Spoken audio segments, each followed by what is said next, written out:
man, it's level 10 of My Little Underground. I'm Peter A. Please subscribe everywhere, all podcast platforms, and of course, you can check out past episodes up on my site at peteraradio.us. I'm coming at you from the cutting room in Manhattan, getting ready to chat with Austin-based Jackie Venson. But first, I got to shout out a couple of shows that I went to that I have to talk about. They were so amazing.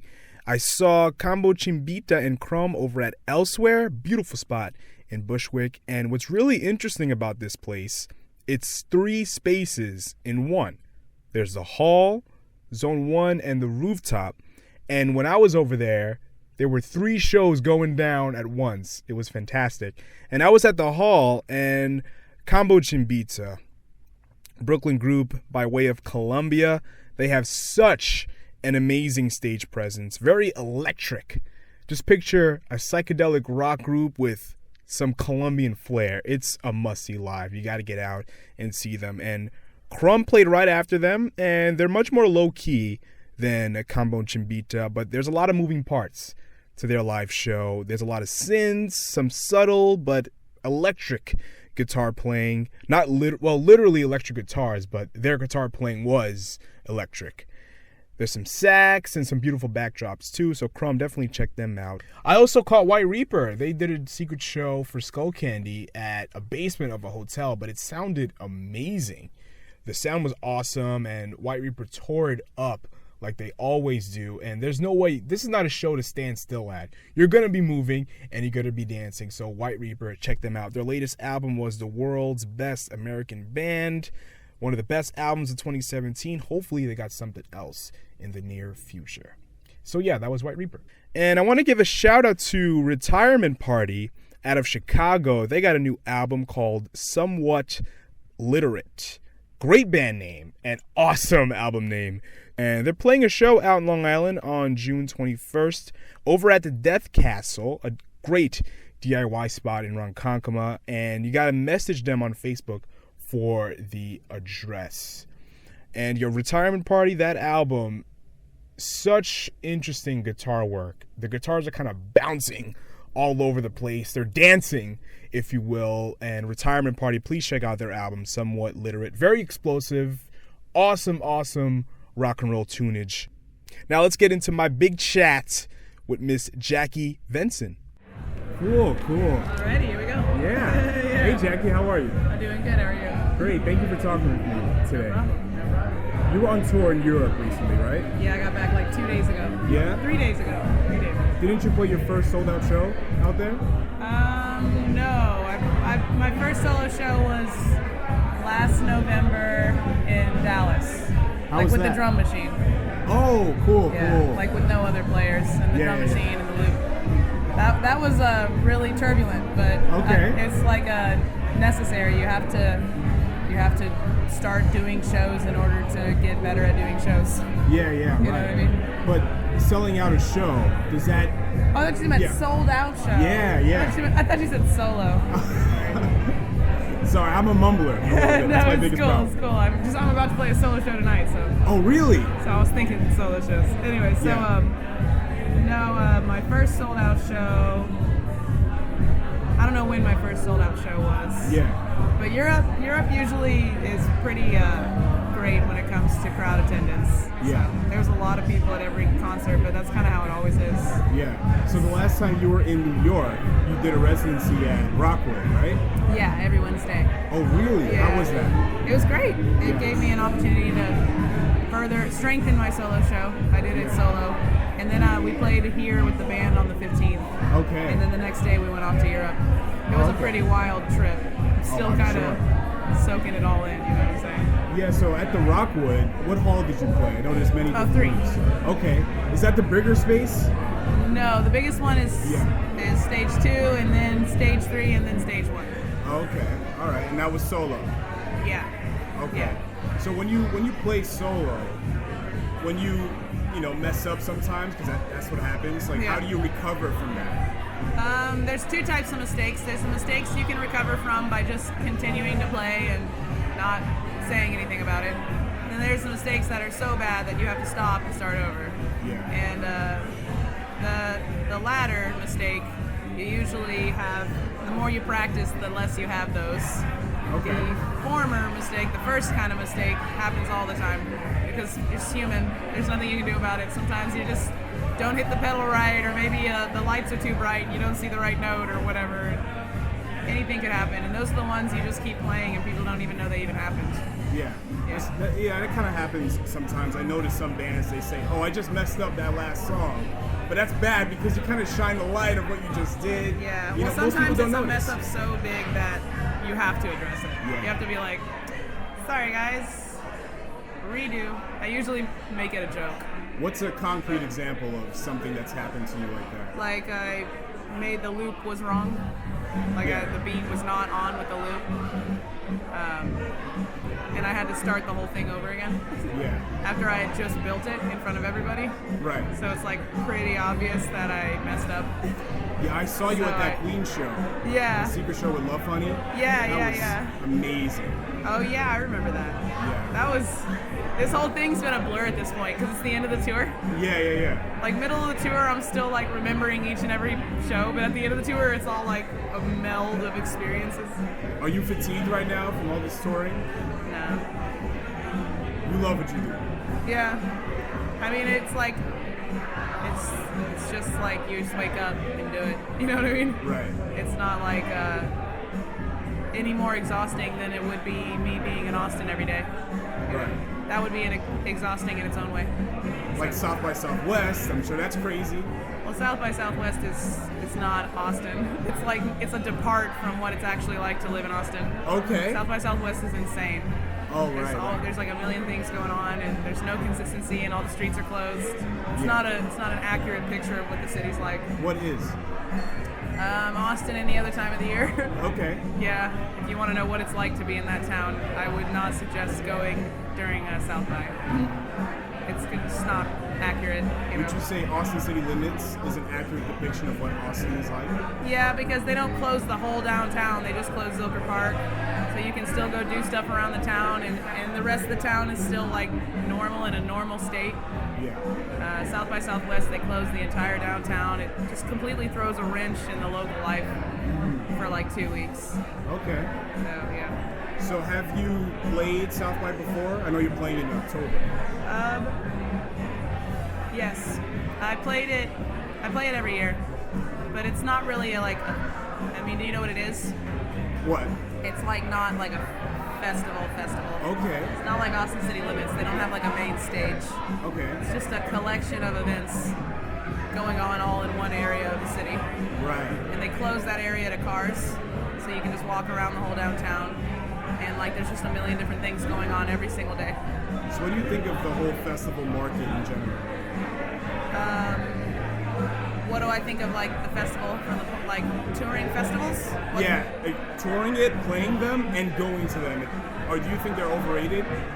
I think they're really great to play because you get seen by a whole lot of people, and there's also a lot of people there.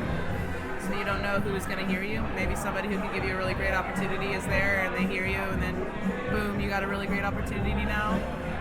It also is a really great way to like get a lot of new fans all at once. So in that way, they're really great. And also they're really fun because there's a million people and the energy is really intense. I don't really like going to festivals because I don't like large crowds. Right. I don't think people are like, oh, but you play in front. I'm like, I'm not in the crowd when I'm playing for a crowd. I don't like being in crowds. So I actually don't hardly ever attend festivals on my own accord. Right. But I can understand why people like them. Yes. I understand like the mentality. It's cool. You're kind of like there all day and you're just like drinking with your friends and just like shows going on. And if you come prepared, you can have a good time. You know, you got bring your own chair or whatever. Have a place to relax. If you do it right, I can see how it would be fun. But crowds freak me out, man. Especially now. Well, especially now. You never know what's going to happen in a big crowd. True. But I already hated crowds before that. Yeah. And now it's like double. Yeah. You know what I mean? I think festivals are overrated in general. I went to Meadows Festival last September. It was fun, but I wouldn't go, like you said, on my own accord. I went through media, so I saw Jay-Z, and that was just like, whoa, it's a big spectacle, but I love the intimacy of like smaller crowds. Yeah. I like venues because they're air conditioned, and there's no wind blowing my hair in my face and shit. Yeah. You're not like at the mercy of the elements. Okay. I prefer inside shows to outside shows for sure. Same. But I'll play an outside show if it's a great opportunity. I'm not gonna turn it down just because I'm slightly uncomfortable. No, but inside my shows. My preference is inside shows. Yes. Yeah. But for me, with inside shows, sometimes I get lightheaded. Yeah, I almost passed out at an inside show once. Oh, really? Yeah, but that was my fault. I wore like 2 sweaters. Oh, you were really hot? Yes. Yeah. I was like new to the whole concept of coat check. So I just kind of just went with it, and I kind of got lightheaded. I almost passed out. So, nice. But I tried through it. I'm a tough guy. You got through it. You're still alive today. Yes, I'm still here talking to you. You went to the Berklee School of Music in Boston, right? Yes. So, was there anything that you've experienced post-education that you didn't learn in school? Yeah. Just the exact amount of hustling I would actually have to do. I didn't realize it was going to be this much hustling. I thought it was a little more straightforward. Like at school, they don't tell you that you have to do a million different things just to get shit off the ground.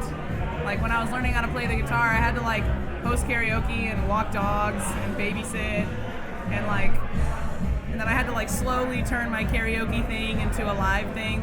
They don't tell you about like the climate of actually being a musician or an artist trying to build their career. They just talk about it starting at the point where you're already successful. What kind of class do you think they should teach at a music school? You can't teach it. Oh, okay. You just have to go do it. Right. Like I'm really happy with myself for choosing a major. There are some majors, I won't say which ones, but there are some majors at Berklee that are really impractical because like it's all theoretical. Like they're like, oh well, this has worked in the past, so this is what we're gonna teach you. Whereas the major I took was like, look, this is how you arrange for different instrumentations. This is how you use studio equipment. They gave me tools. And I think that's the most practical thing you can do for a musician is just give them tools. Because everything else can't be taught. The music industry changes every single day. Right. So it's like you can't teach somebody how to be successful. They have to go and figure out how to make their own way. And the more tools they have in which to do that, the better. So what are some concrete examples or pieces of advice that you would give to someone going to a music school? Choose the major that gives you the most tools.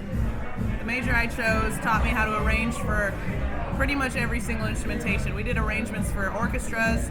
We did arrangements for like 5-piece barbershop quartets. We did arrangement for big bands, like 13 horns in a big band. We did like 5-piece, guitar, bass, drums, 2 guitars, bass, drums, and like a keyboard. We would make arrangements for that. And then also they taught me how to use Pro Tools and Logic and the digital audio workstations. They just gave me all these tools.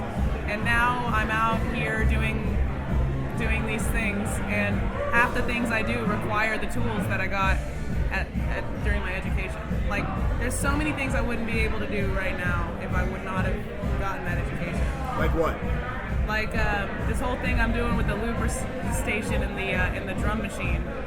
It requires me to learn to know how to use a digital audio workstation, and it would have really it's already overwhelming to have to learn how to use a looper pedal. Like looper pedals are difficult and challenging, and loops are challenging. You got to have good rhythm. And playing a drum machine, I'm not a drummer, so that's challenging. I got to practice that all the time. Now imagine if on top of all of that, I had to learn how to use Pro Tools.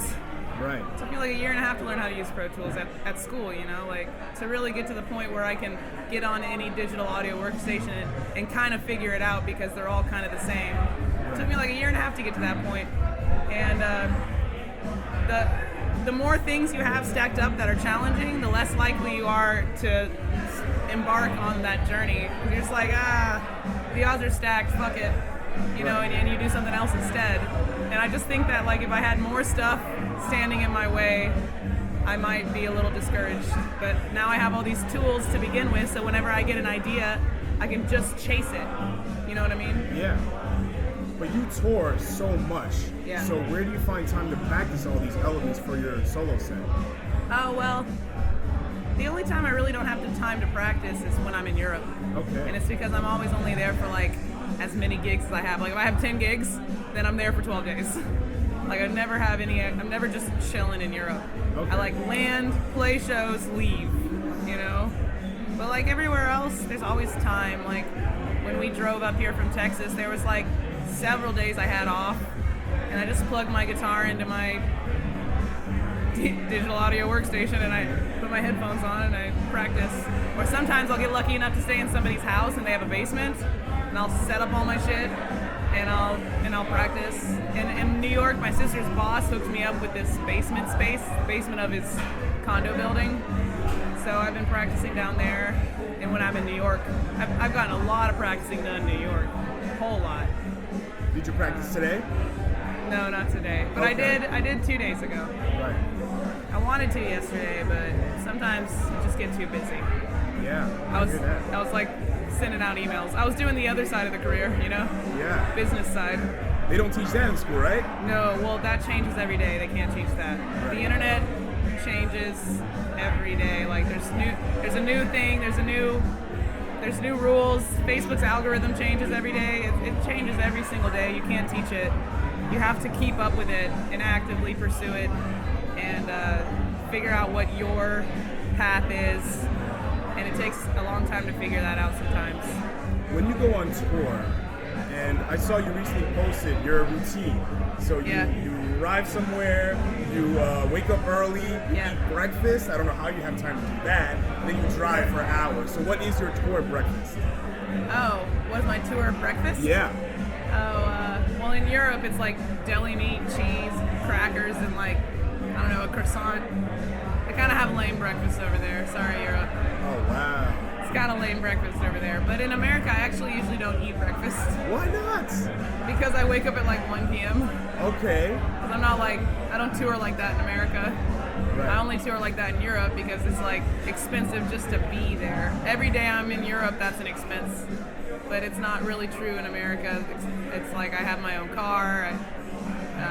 I just have all my resources because this is where I live.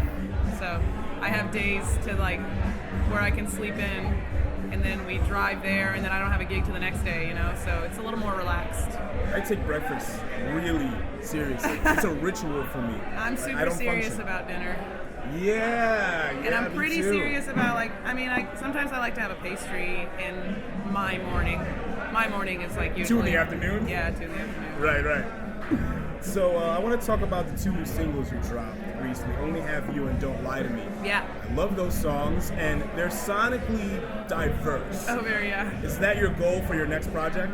That's just always been who I am. I can't Yes. help it. The next one I just came out with today, it's a acoustic blues song, so I can't stick to one genre. It's too boring. Yeah, I you know agree. what I mean? totally agree. And like that's the other thing about Berkeley. I learned how to arrange for a million different instrumentations and for a million different genres. And so I think was the nail in the coffin for who I am right now. You know, I'll write a song and I'll have a melody and a guitar chord progression, right? And I'll be like, this melody seems like it should be reggae. And so it's reggae. Right. And then I'll write another song and I'm like, it sounds like a pop song. Boom, pop song. Right. And so on and so forth. You know, like every song is its own thing, and every song has a genre and an instrumentation that's best for it. You know? Do you feel like with your versatility that you run into any kind of tropes of a particular genre? What do you mean? Like any kind of stereotypes of what would make a blues song, or something in a reggae song that's already been heard or done to death a million times? Oh, well, everything's already been heard, and everything has already been done to death. The only thing that you can really be original with is like melody sequences and just your unique sound as an individual.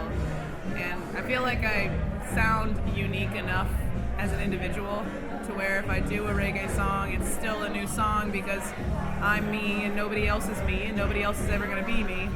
And so I try to like really play that up, and then that I feel like I can avoid the tropes that way. Okay, but do you ever feel that possibly, just to play devil's advocate, that Yeah. in like versatility can lead to inconsistency. Do you ever feel that way? Inconsistency in what? Inconsistency of like you have an album that has many different sounds. Yep. Do you Genres, ever feel, yeah. Do you ever feel like, okay, this sounds like inconsistent, it doesn't flow very well because it's so different? I feel like that some people could feel that way, and I guess those people just aren't my fans. So, what's your thoughts on streaming services in general? Oh, I love them. Okay. It's power of the independent artist. All right. I mean, if they could pay more, they should. I don't really know how it all works. I don't know how expensive it is to run one of those things. Like, people are always like, Spotify doesn't pay enough. I'm like, yeah, but radio paid nothing. So they're like, but it pays a penny. And I'm like, radio pays nothing. Actually, you have to pay radio to play your stuff. Artists never got paid for radio, ever. Spotify actually, like, seriously, all the way up until Spotify, we only had radio. Artists don't get paid for radio airplay. Maybe the labels do, because they're the ones who recorded the record. But artists don't get paid for that. Artists always made their money touring. So it's like, I don't know where this whole Spotify only pays a penny mess is coming from. I'm like, okay, well, let's go back to how it was. But the thing is, with radio, it's not on demand. Like, if I tune into a certain radio station, I can't listen to radio sucks, man. I work in radio, so you better watch it. You know, it's cool. No, for that reason, radio sucks. Actually, there's some things about radio that's really great, and I think that streaming and radio should combine their powers. I miss DJs, and I miss curators. Yes. I miss having a station or something that you could get onto, and you get really big exposure. We don't have that anymore, not so much. We have some Spotify playlists, I guess. But I miss DJs. I miss like Delilah, like talking, and then there's like people talking, like calling in. And I miss that whole thing where you're just listening to people call in and the interaction with the DJ and the audience, and the DJ's like, this next song I really love, and they spin it. I miss that so much. That's college radio. It's awesome, and that's what I love. That was radio's greatest strength for me. But I hate the commercials. I can't stand the commercials, and I can't stand some of the formats. I'm like, why do you only play like these same 40 songs over and over again? You know, that drives me crazy. I mean, I know there's a reason why, but that sucks, man. It's like, come on. It's like the DJs. It seems like the thing that I love was already starting to phase out of radio anyway. You know what I mean? Yeah. There's a way we can combine that with streaming. That would be like perfect. Well, a lot of radio stations look at what people stream. Yeah. In order to find out what to rotate. Good radio programmers now do that. Yeah. Yeah. So, well, I miss the whole radio DJ era, you know? Yeah. Seriously miss that. I get that. And, yeah, streaming doesn't have that. It's just everybody's just out in the world. Everything's willy-nilly, you know? People are just listening to whatever they want at that moment. And that's cool, but, like, I don't know. I don't want to be screwing around with my phone while I'm driving in the car. Sometimes I just want to turn on a radio station. Do that. Well, I do sometimes, but then the commercials come on and I turn it off. Non-commercial radio's there, too. Where? Each area has their own non-com station. That's true. Like New York has WFUV, Seattle has KEXP, so you still have that. Okay. There's many alternatives. Okay. Yeah. I think Austin is KUTX. Yeah, and there's another one. There's a few others out there. But yeah, no, I think we gotta find some kind of balance between radio and streaming, because there's a lot of things that radio had that streaming doesn't, that I miss. You're a big blues fan, right? Yep. So who are some of the artists that you listened to growing up, and who are some artists that you like now in the blues area? Well, I never really listened to blues coming up because I only listened to classical piano. Right. That's like all I did. But when I started listening to blues, I'm really obsessed with, like, Albert King is so great, and B.B. King and Buddy Guy, and I'm not going to say Hendrix because he's not blues, he's rock. I'm talking about straight blues. Yes. He's inspired by blues, but everybody not. is. Yes. It's impossible not to be. But, like, what I mean is real blues, like true to the definition of the genre. Buddy Guy, B.B. King, Albert King. T.D. Kimbrough? You just can't go wrong with those three, though. Yeah. Because I feel like everybody else builds off of them. Yes. Muddy Waters. Oh, yeah. You know about Junior Kimbrough? No. Oh, Awesome. he's a Mississippi bluesman. Nice. Fantastic. And R.L. Boyce, also from Mississippi. Yeah. Fantastic. I have to check him out. Oh my God, Blues Robert Cray. Blues. Robert Who? Cray. Robert Cray? Okay. Robert Cray's incredible. You also love reggae, too. Oh, yeah. Yeah, so who do you listen to in that era besides Bob Marley, Peter Tosh, and the Wailers? Is there anybody else that you know about? Well, the entire Marley family. I love Stephen. Stephen Yeah. Marley's my favorite Marley. He's Damien awesome. is great, too. Damien's rad. He's like almost like rap reggae. And a He's little like, dancehall? Yeah, a little dancehall. Yeah, Yeah. He gets real housey sometimes, and I love that. Yeah. I love his dreads down to his feet. His dreads are seriously down to his feet. Jay-Z brought him out at Meadows last year. Yeah. Oh, man. It was He's so awesome, good. man. Fantastic. And the whole Marley family, though, Yeah. particularly Steven. I love Steven. But then also Toots. Okay. His name is Toots, right? No, I don't know. Who are you talking about? Toots. I think his name is Toots. Okay. Let me see. I just gotta Google it real fast. Oh my God, this guy's incredible. Yeah, Toots. Toots and the Maytals. Oh, okay. Cool, Oh my cool. God. I'll That guy will definitely check change that your out. life. I really love him. So do you have an album coming out or EP? Anything? Well, I'm coming out with a new single every month this year. So Okay. I dropped one today for for May. So I have 7 left. I have June, July, they're all coming out once a month, every month, and they're all attached to a video. Okay. Yeah. So are all these songs going to come together into one cohesive thing, or is just... They could. Okay. I could put them on a vinyl or something. That would be great. I don't see why not. Do you know the Ravenettes? You know that band? Well, they did what you did Yeah. in 2016. They put out one single for every month of Nice. the year, and they And they- culminated into one album. And they What was called the it album 2016 Autonomized. Nice. It's an anti-album, but I Nice. thought that was really creative, and I love Yeah, how you're doing I'll put it too. on a collection. I don't see why not. Yeah, that'll be awesome. Jackie, thank you so much. No for problem. chatting with me. Thanks for being here.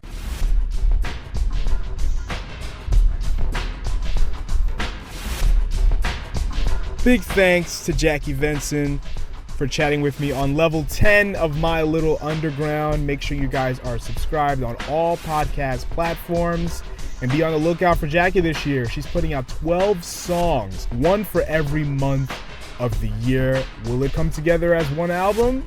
Who knows? You're just going to have to pay attention. And you guys can follow me on Instagram and Twitter at Peter A Radio and use the hashtag MLU Pod. Peace out.